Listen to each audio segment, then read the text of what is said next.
Josh Haley with you courtside, and glad to be joined by Tulsa Director of Tennis and Head Coach Vince Westbrook. Coach, thanks for taking the time with us. Absolutely. Good game. It is. As always, these things go back and forth, back and forth. We're, down 11 points? So we have a shot.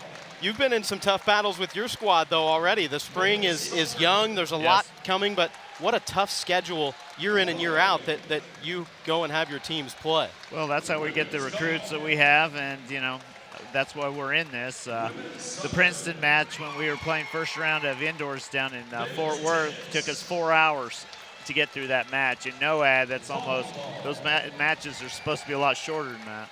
12 NCAA tournament teams from a season ago are on your schedule, and you talked about what that means in the recruiting.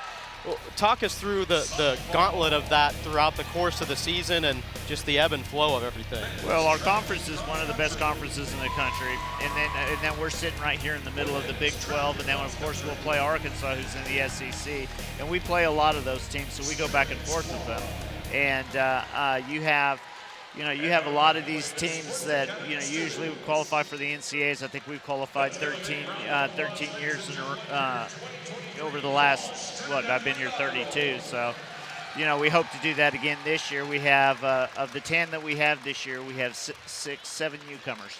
And among those are some true freshmen that have had some pretty bright spots already. Yes, they have. They've had some pretty bright spots, and then we ran into a buzzsaw with Oklahoma this last week. We had a tight one. It could have gone either way, and so our freshmen are learning.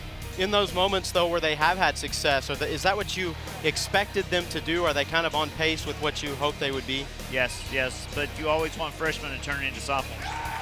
How much do you rely on your existing players to kind of be that additional leadership for you? That helps too. And I think this will be the last year of the COVID kids to get the 5th year. Like my number one, Pierce Rollins, who is a Tulsa guy, graduated from Texas A&M last year. He's getting his MBA now. So, I think this will finish off the COVID 5th years. So it's good to have that experience. They've been around a long time. They played a lot of matches, and it helps, what they're telling the freshmen what they're going to be going through. You're about to face Princeton for the 2nd time this year. You kind of talked about them, and then you'll, as you were telling me, turn around and get right on a plane to go down to Waco against a very tough Baylor team. Yes.